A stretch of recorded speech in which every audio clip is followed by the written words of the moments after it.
जिंदाबाद जिंदाबाद जिंदाबाद जिंदाबाद আমি নামানো नामानो नामानो আমি নামানো ইনকলাব জিন্দাবাদ जिंदाबाद जिंदाबाद ইনকলাব জিন্দাবাদ जिंदाबाद जिंदाबाद আমি নামানো नामानो नामानो ইনকলাব জিন্দাবাদ जिंदाबाद जिंदाबाद বাতিল হ'ব লাগিব আমাৰ বাংলাদেশে সংস্থাপন কৰিবলৈ দিয়া নহ'ব আমাৰ বাংলাদেশে চহৰীয়া প্ৰধান কৰিবলৈ দিয়া নহ'ব ইনকলাব জিন্দাবাদ जिंदाबाद जिंदाबाद বাতিল হ'ব জনমতি জিন্দাবাদ जिंदाबाद जिंदाबाद জনমতি জিন্দাবাদ जिंदाबाद অমিত শাহ হুঁশিয়াৰ होशियार होशियार বিজেপি go back হিমন্ত তোমাৰ কাম নাই काम नाय ইনকলাব জিন্দাবাদ जिंदाबाद जिंदाबाद মুক্ত জনমতি জিন্দাবাদ जिंदाबाद जिंदाबाद ছাত্ৰ মুক্ত জনমতি জিন্দাবাদ जिंदाबाद जिंदाबाद এই জাতি জাগিছে जागिसे जागिबोल ৰাজপথলৈ ওলাইছে उलाइसे उलाबोल এইবোৰৰ ওপৰতো বিজেপি হুঁশিয়াৰ होशियार होशियार নৰেন্দ্ৰ মোদী হুঁশিয়াৰ होशियार होशियार অমিত শাহ হুঁশিয়াৰ होशियार होशियार ইনকলাব জিন্দাবাদ जिंदाबाद जिंदाबाद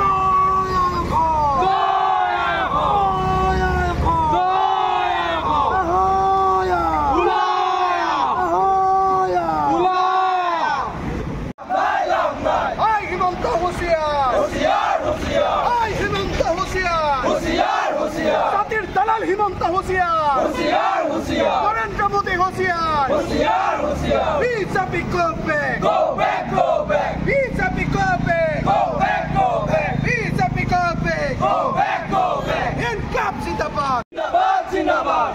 আমি নামানো नामानो नामानो আমি নামানো नामानो नामानो জাতিৰ দালাল হিমন্ত বিশ্ব শৰ্মা হুঁশিয়াৰ होशियार होशियार বিজেপি চৰকাৰ go back go back অসমত বিদেশী চৰণীয়া প্ৰদান কৰিবলৈ দিয়া নহ'ব নহব অসমত অবৈধ বিদেশী সংস্থাপন কৰিবলৈ जिंदाबाद जिंदाबाद ছাত্ৰ মুক্তি সংগ্ৰাম সমিতি জিন্দাবাদ जिंदाबाद जिंदाबाद ছাত্ৰ মুক্তি সংগ্ৰাম সমিতি জিন্দাবাদ जिंदाबाद जिंदाबाद জাতিৰ দালাল হিমন্ত বিশ্ব শৰ্মা হুঁশিয়াৰ होशियार होशियार জাতিৰ দালাল হিমন্ত বিশ্ব শৰ্মা হুঁশিয়াৰ होशियार होशियार অসমত অবৈধ নাগৰিকত্ব সংশোধনী বিধেয়কক লৈ আমি যি শংকা অনুভৱ কৰিছিলো সেইটোৱে এতিয়া আখৰে আখৰে পালন হৈছে আপোনালোক সকলোৱে জানে যে কেন্দ্ৰীয় গৃহ মন্ত্ৰালয় এক নটিফিকেশ্যনৰ যোগেদি তেওঁলোকে এক আদেশৰ যোগেদি বা এখন জাননীৰ যোগেদি যে নাগৰিকত্ব সংশোধনী আইনৰ যি কাট অফ ডেট আছিলে 2014 চনৰ 31 ডিচেম্বৰ এতিয়া পুনৰ আকৌ সেই 10 বছৰ বঢ়াই 2024 চনৰ 31 ডিচেম্বৰ পৰ্যন্ত কৰি দিছে এনেকৈ এই যি জাতি মাটিৰ ভেটিৰ চৰকাৰ বুলি কৈছিলে আনফালে নৰেন্দ্ৰ মোদী ডাঙৰীয়া আহি পেলাই 2014 চনত ডিঙিৰ শিৰ ফুলাই ফুলাই কৈছিলে যে 16 মে 2015 চনৰ পিছত অসমত থকা অবৈধ বিদেশী ইয়াৰ পৰা তালি টোপোলা বান্ধি যাব লাগিব আনফালে আমাৰ যি জাতি মাটি ভেটিৰ কথা কৈ পেলাই চৰকাৰলৈ আহিছিলে সেইসকলে আজি অবৈধ বিদেশীক অসমত সংস্থাপন কৰিবৰ কাৰণে নাগৰিকত্ব সংশোধনী আইনৰ যি কাট অফ ডেট আছে এনেধৰণে বহাই কৈছে যি আইনৰ বিৰুদ্ধে সমগ্ৰ প্ৰত্যেকটো স্তৰৰ ৰাইজে ইয়াৰ বিৰুদ্ধে 2019 চনত আন্দোলন কৰিছিলে এই আন্দোলনক ভেঙুচালি কৰি এই বিজেপি চৰকাৰখনে পুনৰ এনেধৰণে যি তেওঁলোকৰ কাট অফ ডেট আছে বহাই গৈ আছে ইয়াৰ ফলশ্ৰুতিত আমাক অসমখনক অবৈধ বিদেশীৰ চৰণীয়া প্ৰদান কৰিব বিচাৰিছে আপোনালোক সকলোৱে জানে যে আমি অসমীয়া ৰাইজে স্বাধীনতাৰ আগৰ পৰাই প্ৰৱৰ্জন বা বিদেশীৰ বিৰুদ্ধে আমি সংগ্ৰাম কৰি আহিছো এতিয়া এই বিজেপি চৰকাৰখন আহি যি জাতি মাটি ভেটিৰ কথা কৈ এতিয়া নাগৰিকত্ব সংশোধনী আইনৰ যোগেদি বিদেশী সংস্থাপন কৰিব বিচাৰিছে এই কথাটো আমি কোনো কাৰণতে মানি ল'ব নোৱাৰো সেইকাৰণে আজি ছাত্ৰ মুক্তি সংগ্ৰাম সমিতিৰ উদ্যোগত আজি আমগুৰি চাৰিআলিৰ সোঁমাজিয়াত আমি ইয়াৰ বিৰুদ্ধে প্ৰতিবাদ সাব্যস্ত কৰিছো কোনো কাৰণতে অসমত এজনো বিদেশী সংস্থাপন কৰিবলৈ দিয়া নহ'ব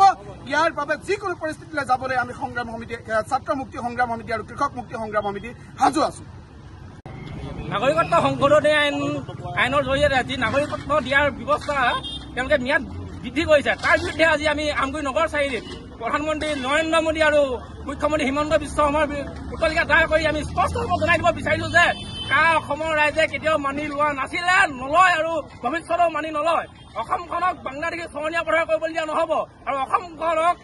ত্ৰিপুৰাৰ দৰে ৰাজ্য কৰিবলৈ দিয়া নহ'ব এই কথা আমি স্পষ্ট ৰূপত ছাত্ৰ মুক্তি সংগ্ৰাম সমিতিয়ে সকীয়াই দিব বিচাৰিছো।